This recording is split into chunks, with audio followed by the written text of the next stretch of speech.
அனைவருக்கும் வணக்கம். எல்லாம் வல்ல இறை பரம்பொருளை வணங்கி அஸ்ட்ரோ ஸ்பிரிச்சுவல் யூடியூப் சேனலிலிருந்து ராம் தர்ஷன் பேசுகிறேன். இன்றைய பதிவு நம் சித்தர்களின் முனிவர்களின் அஷ்டமா சித்திகளை பற்றி கேள்விப்பட்டிருப்போம், படித்திருப்போம் அல்லவா? அந்த அஷ்டமா சித்திகள் ஒவ்வொருக்கும் வர வேண்டுமென்றால் என்ன செய்ய வேண்டும், அதை பற்றிய பதிவுதான் இந்த பதிவு. கும்பகோணத்திலிருந்து சென்னை செல்லும் சாலையில் 10 கிலோமீட்டர் தொலைவில் சோழாபுரம் என்ற ஊர் இருக்கிறது. இங்கே அருள்மிகு பைரவேஸ்வரி உடனுரை பைரவேஸ்வரர் திருக்கோயில் இருக்கிறது. பூமியில் உள்ள அனைத்து பைரவர் சன்னதிகளுக்கும் இந்த கோயிலில் இருந்துதான் பைரவ சக்திகள் சூட்சுமமாக பரவி கொண்டே இருக்கின்றன. நவகிரகங்களுக்கு தலைவராக இருப்பவர் காலதேவன் என்ற காலபைரவர் ஆவார். இந்த கோயிலுக்கும் 8 பைரவ உலகங்களுக்கும் தெய்வீக சூட்சமும் தொடர்பு உண்டு. தொடர்ந்து 64 தேய்பிறை அஷ்டமி நாட்களில் இங்கே வந்து அஷ்டமி பூஜையில் கலந்து கொண்டால் உங்களுக்கு இந்த பிறவியிலேயே அஷ்டமா சித்திகள் கிடைத்துவிடும். அப்படி பார்த்தால் ஜோதிடம் கற்றுக்கொண்டு இருப்பவர்களும் ஜோதிடத்தை தொழிலாக பார்ப்பவர்களும் முக்காலத்தை மற்றவர்களுக்கு சொல்பவர்களும் அருள்வாக்கு சொல்பவர்களும் குறி சொல்பவர்களும் இங்கே மாதம் ஒரு முறை வந்து ஒரு முகூர்த்த நேரம் வரை ஜென்ம நட்சத்திர பைரவ மந்திரத்தை ஜபம் செய்து கொண்டே இருக்க வேண்டும். கெட்ட பழக்கங்கள் விலக வேண்டும். இங்கே எந்த நாளிலும் குளிகை நேரத்தில் ஒரு தாம்பாளத்தில் 5 விளக்கை ஏற்றி வைக்க வேண்டும். அதன் பிறகு அடி பிரதட்சணையாக 12 முறை வலம் வர வேண்டும். இந்த கோயில் முழுவதும் நல்ல வாசம் தரும் சாம்பிராணி தூபம் காட்ட வேண்டும். வாசமுள்ள ஊதுபத்திகளை ஏற்றி வைக்க வேண்டும். கோதுமை உணவுகளை ஏழைகளுக்கு தானமாக தர வேண்டும். இப்படி மாதம் ஒரு நாள் வீதம் 12 முறை செய்ய வேண்டும்.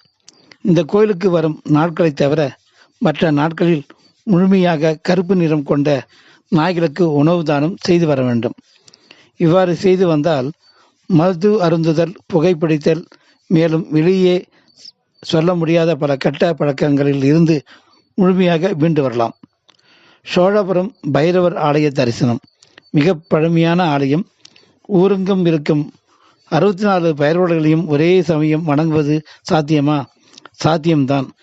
பைரவ மூர்த்திகளுக்கெல்லாம் மூலமூர்த்தியாக சிவனே பைரேஸ்வரர் என்ன பெயரில் கோயில் கொண்டுள்ள ஸ்தலம்.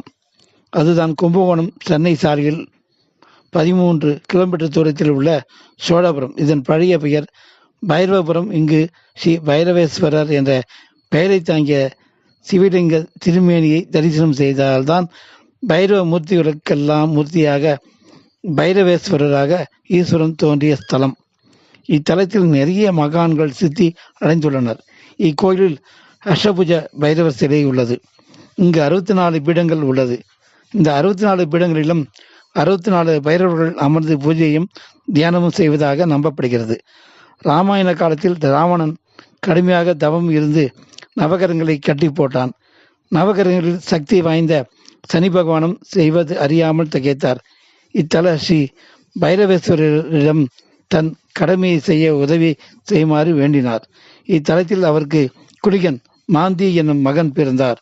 குளிகன் பிறந்த அந்த நேரமே ராவணன் அழிவு காலம். அன்று ஸ்ரீராமர் போர் தொடுத்து ராவணனை அழித்தார் என்று தலப்புராணம் சொல்லுகிறது. பாடகச்சேரி ராமலிங்க சுவாமிகள் இங்கு பைரவ யோக முறையில் தவம் செய்துள்ளார். பிரபஞ்சத்தில் உள்ள அனைத்து பைரவ மூர்த்திகளுக்கும் ஆதி மூலம் இந்த சோழபுரம் ஸ்ரீ பைரவேஸ்வரர் தான். 64 பைரவ வடிவங்களும் தோன்றிய ஸ்தலம். பிரபஞ்சத்தின் அனைத்து பைரவ உபாச சித்தர்களும் ரிஷிகளும் யோகிகளும் அஷ்டமி திதி தினங்களில் கண்களுக்கு தெரியாத வடிவங்களில் இங்கு வந்து பூஜித்து செல்கிறார்கள். இந்த பைரவரை வழிபட்டால் பித்ரு தோஷம், பித்ரு சாபங்களில் பல வருடங்கள் பாதிக்கப்பட்டு எந்த முன்னேற்றமும் இல்லாமல் இருப்பவர்களுக்கும் பில்லி சூனியம், செய்வினை, ஏவல், மாந்திரியம் போன்ற பிரச்சனைகளும் அகலும். தேய்பிறை அஷ்டமி திதியில் மாலை நேரம் அபிஷேக அலங்காரத்துடன் வழிபாடு நடத்தப்படுகிறது. தாங்க முடியாத அளவிற்கு எதிரிகளால் துன்பம் அடைந்தவர்களையும் விபத்து, துர்மரணம் இவற்றிலிருந்து காப்பவர் பைரவர் மட்டுமே. இத்துன்பங்களில் இருந்து விடுபட பைரவரை தான் சரண் அடைய வேண்டும். பைரவரிடம் பிரார்த்தனை செய்து கொண்டு உங்கள் பிரார்த்தனை நிறைவேறும் வரை ஒவ்வொரு சனிக்கிழமையும் வெண்பூசணியில் பைரவருக்கு விளக்கு போட வேண்டும். சனிக்கு குருவாக விளங்குபவர் இந்த பைரவர் தான். அதனால் தான் சனிக்கிழமை சிறப்பு காலதேவன் என்று அழைக்கப்படுபவர் ஸ்ரீ மகா கால பைரவர் பெருமான். இவரை பல கோடி ஆண்டுகளாக தியானித்து பைரவ சித்தராக ஆனவர்தான் ஸ்ரீ வாரதாரகர் என்ற சித்தர் ஆவார். ஆலய மூர்த்திகள் கருவறையில் இறைவன் பைரவேஸ்வரர் பெரிய லிங்கமாக கம்பீரத்துடன் உள்ளார். இரவி தென்புறம் நோக்கியபடி உள்ளார். கருவறை வாயிலின் இருபுறமும் விநாயகர், முருகர் மாடங்களில் உள்ளனர்.